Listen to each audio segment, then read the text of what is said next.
여러분 안녕하십니까? CJB 뉴스 매거진 7 시작합니다. 첫 소식입니다. 서울 경기 지역의 코로나19 확산세가 가속화되면서 충청북도는 외부 감염원을 차단하는 데 주력하고 있습니다. 무엇보다 매일 수천여 명이 오가는 충북 혁신도시 근무자들에 대한 방역 대책 마련이 시급해 보입니다. 이태영 기자입니다. 충북 혁신도시 주차장에 관광버스들이 줄지어 서 있습니다. 혁신도시에 위치한 공공기관 통근버스입니다. 충청북도가 파악한 공공기관 근무자는 3,468명으로 이 중 40%인 1,300여 명은 매일 서울 수도권과 혁신도시를 오가고 있습니다. 최근 수도권 지역의 코로나19 확진자 급증으로 지역사회 전파 우려가 높아지자 충청북도는 이들 근무자들에 대한 자택근무 등 방역 대책을 공식 요청했습니다. 임시 숙소를 마련하여 만에 하나 코로나19가 위지로부터 유입 확산되는 불행한 일이 발생하지 않도록 보건당국은 외부 감염원 차단 외에도 의료기관의 적극적인 진단검사 권유를 당부했습니다. 지난 주말 음성군 40대 여성의 경우 확진 판정을 받기 이전 이미 2차례 병원을 방문했지만 실제로 진단검사를 받기까지는 열흘 가까이 소요됐습니다. 의사협회를 통해서 의심 환자가 나타났을 때는 언제든지 다 선별진료소에서 검체 채취를 할 수 있도록 이렇게 해달라는 이런 문서도 보내기도 하고 이렇게 하고 있습니다. 이런 가운데 11명 무더기 확진 사례가 벌어진 괴산군 장현면 오가리의 감염 경로는 여전히 파악되지 않고 있습니다. 이번 주 수요일이면 오가리에서 첫 확진자가 나온 지 2주가 지나는 만큼 충청북도는 이곳 마을 주민 150명에 대한 일제 진단 검사를 다시 한번 진행할 방침입니다. CJB 뉴스 이태현입니다. 학생들 개학이 늦춰지면서 걱정스러운 게 있습니다. PC방이나 노래방 같은 청소년 다중이용 시설을 통한 집단 감염인데요. 방역 당국의 비상이 걸렸습니다. 박원 기자가 취재했습니다. 청주의 한 PC방입니다. 학생들이 3-3-5 모여 게임을 하고 있습니다. 하지만 마스크는 아무도 착용하고 있지 않습니다. 대부분 대화를 하는데 불편하다는 이유로 마스크를 쓰지 않고 있는 겁니다. 개학이 연기되면서 PC방과 동전 노래방 같은 다중이용 시설을 찾는 학생들이 많아지고 있습니다. 하지만 마스크를 끼지 않고 키보드와 마우스를 함께 사용하는 등 집단 감염에 취약하다는 우려가 나오고 있습니다. 이에 따라 자치단체가 긴급 방역에 나섰습니다. 충북도는 1억여 원을 투입해 오늘부터 닷새 동안 청소년 다중이용 시설의 집중 방역을 벌이기로 했습니다. 현재 충북 지역에는 PC방 661곳과 노래방 1,199곳 등 모두 1,800여 곳이 영업하고 있습니다. 불특정 다수인들이 이용하기 때문에 그 확진자가 다녀갔을 경우 그로 인해서 그 코로나19의 확산 속도는 우리가 예상을 하지 못할 정도로 좀 파급력이 크다고 생각합니다. 개학 연장 가능성 속에 다중이용 시설이 지역사회 감염 확산의 연결고리가 되지 않도록 철저한 방역 조치가 필요해 보입니다. CJB 뉴스 박원입니다. 21대 국회의원 선거가 이제 딱 30일 앞으로 다가왔습니다. 더불어민주당은 8개 선거구 후보가 총 출동해 사실상의 선대위 출정식을 갖고 정권 안정과 지역 발전을 위한 여당 지지를 호소했습니다. 구준혜 기자입니다. 더불어민주당 충북 지역 총선 주자들이 공천 후 처음으로 한자리에 모였습니다. 4.15 총선을 한 달 앞두고 선거 승리를 위한 사실상의 출정식 자리입니다. 민주당은 청주 상당, 서원, 충주, 동남 4군, 중부 3군 등 충북 8개 선거구 가운데 5곳에 새 얼굴을 등판시켰습니다. 신구가 조화를 이뤘다고 자평했습니다. 후보들은 지역 발전을 위해 힘있는 여당 후보를 선택해달라고 호소했습니다. 더불어민주당 충북 후보자 8명은 한 사람 한 사람이 각 분야 전문가로서 충북 발전의 원팀이자 드림팀임을 자부합니다. 동남 4구는 고 노무현 대통령 사위 곽상원 후보와 친박 박덕흠 의원 간 대결이, 중부 3구는 이모선 전 경찰청 차장과 통합당 경대수 의원 간 검경 대결이 성사됐습니다. 충주에서는 전직 차관 사이에 맞대결이 펼쳐집니다. 청주 흥덕에서 도종환 의원과 정우택 의원, 청원에선 변재일 의원과 김수민 의원이 맞붙게 돼 청주 4개 가운데 2개 선거구에서 현역 간 맞대결이 펼쳐지는 것도 매우 이채롭습니다. 촛불혁명 과정에서 국민의 요구가 실현될 것이냐, 아니면 과거로 해결할 것이냐 이번 총선에 달려 있습니다. 민주당은 이번 총선에서 정권 중간평가라는 부담을 극복하고 통합당과의 4대4 균형을 깨는 일이 과제로 남았습니다. 대통령의 임기 하반기에 접어들면 여당이 그리 유리하지 않습니다. 거기에다가 코로나 바이러스가 미치는 영향이 상당하기 때문에 이러한 악조건 속에서 민주당 충북도당은 조만간 선거구별 세부 공약을 발표하는 등 본격적으로 표심을 공략할 계획입니다. CJB 뉴스 구준혜입니다. 네, 미래통합당도 전열을 모두 갖췄습니다. 7번째 도전하는 최연호 후보와 고검장을 지낸 윤갑근 후보, 도내 유일한 여성 후보인 김수민 의원 등이 한 달 뒤에 있을 일전을 벼르고 있습니다. 조영광 기자입니다. 미래통합당이 확정한 후보 명단입니다. 청주 상당의 윤갑근, 서원의 최연호, 흥덕의 정우택, 청원의 김수민 후보를 비롯해 충주 이종배, 제천 단양 엄태영, 동남부 4군 박덕흠, 중부 3군의 경대수 후보가 공천됐습니다. 통합당은 정권 심판론과 인물론을 앞세워 청주에서부터 도내 전역으로 바람을 확산시키겠다는 포석입니다. 충북 8석 석권도 불가능하지 않다며 초반 기세 싸움에서 밀리지 않겠다는 의지를 내보이고 있습니다. 자영업 하시는 분들 또 그 중소상공인들이 전부 지금 못 살겠다고 아우성을 치고 있습니다. 이 정부만 그것이 안 들리는 것 같습니다. 이번에 그 무서운 민심이 표로서 나타나기를 기대하고 있습니다. 이번 총선에서 통합당은 윤갑근 전 고검장과 김수민 의원을 영입해 청주 탈원에 강한 의지를 보이고 있습니다. 하지만 중부 3군, 동남부 4군, 충주 등은 새 인물을 내세운 민주당의 공세를 방어해야 하는 상황입니다. 정우택 의원의 흥덕 이동우, 김양희 전 도의장의 공천 반발이 조금도 누그러지지 않고 있는 점도 통합당의 부담입니다. 누가 유리한 부분들은 분명히 있고 뭐 최근에 조사된 설문조사에서도 뭐 이렇게 탁탁 드러나는 부분들이 있지만 저는 아직까지는 충분한 시간이 있다라는 생각을 합니다. 특히 충북 지역의 선거구들은. 미래통합당은 다음 주 선대위 발족과 함께 충북 지역 공약을 발표하는 것을 시작으로 본격적인 4.15 총선전에 뛰어들게 됩니다. CJB 뉴스 조윤광입니다. 네, CJB 뉴스 매거진 7 함께하고 계십니다. 내일 충북 날씨 알아봅니다. 박지영 캐스터 전해주시죠.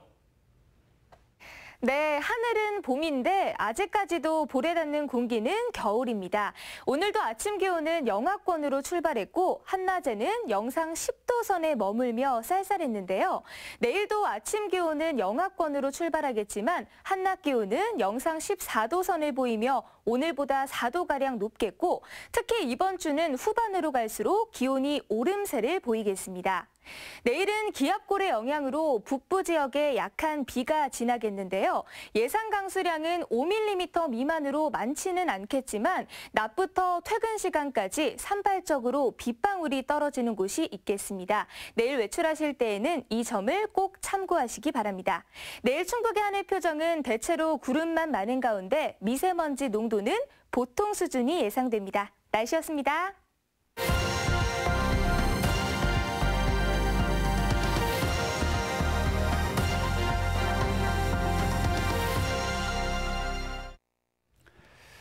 마스크 오부제 시행에도 노약자는 여전히 사각지대에 놓여 있습니다. 모두가 마스크 구매에 목을 맬 필요가 있는가에 대한 사회적 고민도 고개를 들고 있습니다. 강소라 기자입니다. 마스크가 금스크가 된 요즘 한 시청자는 이웃에게 마스크 수십 장을 양보했습니다. 최근 KNN 뉴스를 통해 암 수술을 하고 마스크 구매가 어려운 이웃의 사연을 접한 겁니다. 아프신 분이 또 밖으로 다니시면서 마스크 사러 다니는 것도 상당히 위험한 일이고 이래서 나눠드리면 또 엄마도 건강하고 또 집에 있는 아기들한테도 건강하지 않을까. 부산의 한 맘카페와 SNS에도 취약자에게 양보하기 위해 마스크를 사지 않겠다는 캠페인이 잇따릅니다. 실제 마스크 확보량이 인구수를 쫓아가지 못하는 상황에 노약자 등 취약계층이 여전히 사각지대에 놓여있기 때문입니다.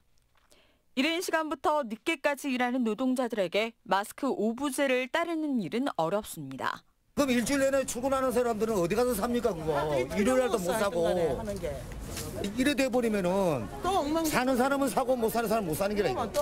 그럼 못 사는 사람은 죽으라 이거지. 오부제 첫날 한 어르신은 구매 가능 요일에는 병원 치료가 예약돼 있다며 어려움을 호소했습니다. 38년생이시니까 팔은 수요일날 받아야 된대요. 투수가러 가기 때문에 이 마트로 사서 못 오니. 상황이 이렇자 모두가 마스크 구매에 목을 매는 것이 과도한 공포 심리로 인한 것은 아니냐는 고민이 나온 겁니다. 감염 전문의는 원칙은 1회 사용이지만 관리만 잘하면 마스크 재활용이 가능하다고 조언합니다. 왜 햇빛이 잘 되고 환기가 잘 되는 곳에 걸어뒀다가 그리고 나갈 때는 또 다시 이렇게 사용을 한다든지 하면은 보통 한 2, 3일 정도는 쓸 수 있을 거고요. 나는 괜찮으니 급한 사람부터라는 양보가 사각지대의 취약자들도 함께 위기를 이겨나갈 힘이 되고 있습니다. KNN 강소라입니다. 네, 관광이나 여행도 그렇고 우리 농민들도 요즘 힘든 시기입니다. 특히 강원도 특산품인 감자가 걱정인데 작년에 풍년 농사를 짓고도 팔리지가 않아 걱정입니다. 강원도가 SNS를 통해 떨이 판매를 시작했는데 온라인에서는 뜨거운 반응을 얻고 있지만 울며 겨자 먹기로 헐값에 팔아야 하는 농민들 속은 타들어가고 있습니다. 윤수진 기자입니다. 너도 나도 구매 성공을 기원하는가 하면 실패했다며 현기증까지 호소합니다. 사는 사람이 오히려 가격이 너무 싼 거 아니냐고 탓하기도 합니다. 최근 SNS에 뜨거운 감자로 떠오른 말 그대로 감자 얘기입니다. 사정은 이렇습니다. 강원도 대표 상품인 고랭지 감자는 작년에 대풍이어서 생산량은 20%나 늘었는데 코로나19로 판로가 막혀 11,000톤이나 창고에 쌓여 있습니다. 예정대로라면 지난달 말까지 대부분 식자재용으로 출하가 됐어야 합니다. 게다가 싹이 나는 4월 말까지 모두 팔지 못하면 많게는 수억 원의 폐기 비용까지 치러야 합니다. 보다 못한 강원도가 SNS 특판을 시작한 겁니다. 일부 감자조합 공동사업법인과 협조해 감자를 공급받고 택배와 포장 비용을 도비로 지원해 10kg당 5,000원에 온라인 판매하고 있습니다. 누리꾼들의 호응 속에 1시간 만에 10만 명이 몰려 순식간에 완판하고 서버는 다운됐습니다. 팔려나갈 감자들이 팔리지 못하고 11,000톤, 10kg들이 110만 상자가 되겠습니다. 지금 쌓여 있어서 우리 강원도민들께서 우리 강원도 청정 감자를 많이 소비해 주시길 부탁드리겠습니다. 일단 창고에서 썩어나가는 건 막을 수 있겠지만 시중 가격의 절반. 겨우 인건비나 건질까 말까한 값으로 감자를 팔아야 하는 농민들은 웃어야 할지 울어야 할지 모를 일입니다. 농민들이 5,000원에서는 진짜 이거 다 농사 짓는 것도 접어야 될 지경이에요. 작년 봄에 비하면은 반 정도 가격밖에 안 되는데 그런데도 안 나간다는 게 문제죠, 올해. 강원도는 감자 특판에 참여할 농협을 추가 모집하면서 앞으로 시장 가격 변동을 살펴 떨이 행사 진행 여부를 조정하겠다고 밝혔습니다. G1 뉴스 윤수진입니다.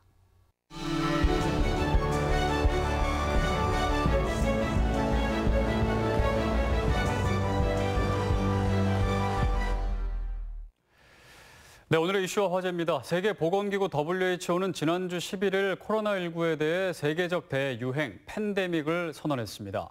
팬데믹은 WHO가 선포하는 감염병 최고 경고 등급인데요. 오늘 이와 관련해서 서원대학교 사회복지학부 엄태석 교수, 충남연구원 충남재난안전연구센터 조성센터장과 이야기 나눠보겠습니다. 안녕하십니까? 네, 안녕하십니까? 네, 지난주에 있었던 WHO의 팬데믹 선언, 네, 어떻게 보셨나요? 이미 좀 예견된 일이었다고 볼 수 있을까요? 네, 이미 우리나라도 최고 경계 단계인 심각 단계로 가 있는 상태에서 이 용어를 실은 지난 9일에 CNN에서 전문 방역 전문가들을 통해서 이미 팬데믹 상태에 왔다라고 선언을 했고요. 이어서 11일에 이제 팬데믹 선언을 했는데 이러한 WHO의 팬데믹 선언이 이게 세 번째입니다. 네. 1968년에 홍콩 독감 그리고 2008년에 신종플루 때 이어서 세 번째인데 그러니까 굉장히 조심스럽게 선언이 되는 그러한 경계 단계라고 볼 수 있겠습니다. 근데 지금 코로나 바이러스가 114개국에 무려 12만 명 이상이 확진되었고 4천 명 이상이 사망하는 그런 상황에서 이제 선언이 되었는데요. 우리나라 같은 경우는 이제 거꾸로 확진자 숫자는 100명 이하로 줄어들고 또 이제 격리 조치가 해제된 분들은 또 그 이상 늘어나고 있기 때문에 좀 잦아드는 게 아닌가라는 생각을 하고 있습니다만 실은 소규모 집단 감염이나 해외로부터 유입 같은 상황이 아직 통제가 안 되고 있기 때문에 아직 방심할 때는 아닌 것 같습니다. 네. 그러니까 팬데믹을 선언을 빨리 해야 된다라는 얘기가 계속 있었긴 했는데 지금 WHO의 이 팬데믹 선언 시기는 좀 이른 건가요? 아니면 뭐 적절히 잘 판단한 건가요? 늦다 아니다 문제를 지금 이야기할 수는 없을 것 같습니다. WHO의 경우에 이런 팬데믹 선언이 있을 때 통상 그 세계적인 혼란의 우려를 하지 않을 수가 없거든요. 근데 그 팬데믹의 기준 자체는 보면 이제 그 2개 대륙 이상에서 환자들이 이제 폭증할 때 팬데믹을 선언할 수 있도록 하고 있지만 이것을 무조건 이제 그 환자 수가 늘어났다고 해서 발표하기는 좀 어려웠을 거라고 생각은 하고요. 세계보건기구 차원에서 이 팬데믹을 선언할 때 그 우려하는 국가들은 사실 우리나라나 일본, 미국, 뭐 유럽의 선진 국가들의 경고하는 측면이라기보다는 그 동남아시아권 특히 이제 이번 코로나19 경우에는 중국에서 많이 시작이 됐지 않습니까? 그러니까 중국과 국경을 대고 있는 나라들 중에 베트남이나 라오스, 캄보디아 이런 그 동남아시아권에 있는 국가들의 경우에는 의료 자원들이 많지가 않습니다. 그 돈 들여서 이제 집중적으로 관리를 하면 어느 정도 시간이 지나면 그 상황이 진정돼야 하는데 이런 국가들의 경우에는 사실 그 지금 환자가 없다고 보도가 된 것도 실제 감염자가 없기 때문인지 검사를 하지 못해서 환자가 있는지 없는지 확인이 안 된 것인지조차도 확인하기가 좀 어렵거든요. 사실은 그 WHO에서 권고하는 사항들은 이런 나라들에 대해서 여행을 간다든가 하면 바이러스가 오히려 역으로 유입될 수 있는 가능성 이런 것들 때문에도 이제 좀 더 그 세계 보건기구라는 차원에서의 그 선언적인 의미가 좀 더 강할 것 같고요.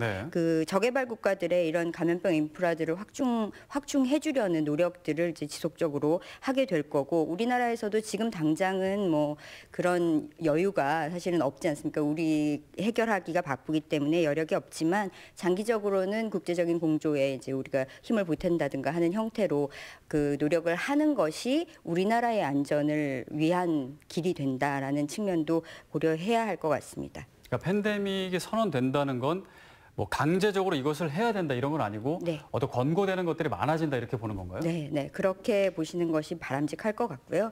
우리나라에서는 특히나 큰 차이를 보이지 않을 것 같습니다. 이제 이미 이제 그 심각 단계 수준으로 관리를 어느 정도는 하고 있었고요. 그 세계에서 우리나라의 경우를 이제 많이 모델링하는 이유가 그런 것 중에 하나인데 그 중국의 경우에는 아무래도 사회주의 국가다 보니까 그 우한시, 그러니까 사실 이 도시가 1000만 도시입니다. 상당히 큰 규모의 도시임에도 불구하고 이 완전히 봉쇄하는 이제 조치를 취했어요. 그러다 보니까 사실은 이 민주적인 차원, 그러니까 어느 정도의 자유를 보장하는 차원으로 관리를 병행하는 의미의 그 방역이라고 보기는 좀 어렵다. 이렇게 해서 개인의 불편을 최소화하면서도 공동체 차원에서 이것을 그 의식적으로 정보 공개한다든지 대중이 참여하도록 유도한다든지 광범위하게 검사를 한다든지 하는 방법을 통해서 우리는 어느 정도 그래도 이 감염병 관리를 해온 경험이 조금 쌓였기 때문에 이 팬데믹 선언의 경우에도 크게 달라지지는 아마도 않지 않을까. 그렇게 보고 있습니다. 자, 지금 전국적으로는 조금 진정세고 그런데 이제 소규모 수도권에서 집단 감염이 발생하고 있단 말이에요. 이 상황이 앞으로 계속 더 커질까요? 아니면 이것도 조금 시간이 지나면서 좀 수그러들까요? 조금 전에 조성 박사님 말씀하신 걸 좀 받아서 제가 말씀을 드린다면 많은 국민들께서 WHO의 어떤 선언이나 어떤 기능에 대해서 기대를 좀 하시는 것 같은데요. WHO가 전 세계적인 의료 보건계통의 국제적 기구이기 때문에 기대를 하는 것인데 그쪽에서 하는 기능이라는 것이요. 이런 보건의료 관련돼서 조정, 지원, 권고 이런 곳을 하는 곳이지 어느 지역을 뭐 봉쇄하라 이렇게 강권적으로 할 수 있는 권한은 없습니다. 그러니까 너무 WHO의 판단에 기대실 필요는 없고요. 아까 말씀드린 대로 너무나 경각심이 아니라 공포심을 가질까 봐 조심스럽게 선언을 한 것이고 이것은 거꾸로 말하면 우리에게 좀 더 강한 방역 이런 것을 할 수 있는 계기로 작용할 수 있는 것이죠.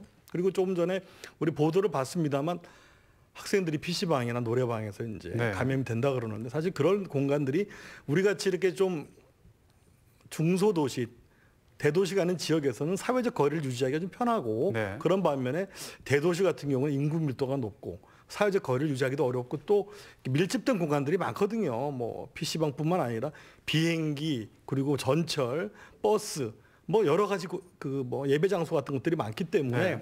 개연성이 굉장히 높습니다, 사실. 그래서 중요한 것은 현재까지의 방역이나 검역은 잘 되고 있는데 대도시에서의 방역이 잘 이루어질 것이냐라는 것이고 또 이어서 벌써 해외 갔다 오신 분들이 확진자로 지금 판명이 되고 있지 않습니까? 그러한 측면에서 해외 유입되고 있는 그러한 확진자들을 어떻게 관리할 것이냐가 중요한데 유럽이 지금 제가 볼 때는 뇌관입니다. 네. EU 27개국이 이제 국경이 의미가 없는 이동에 제한이 별로 없는 지역인데 이태리에서 저렇게 많은 확진자 사망자가 나온다는 것은 유럽 전체가 거대한 감염 지역이 될 수 있거든요. 그래서 좀 이런 부분에 대해서 우리가 잘 방역을 해야 되는데 다양한 면도 있습니다.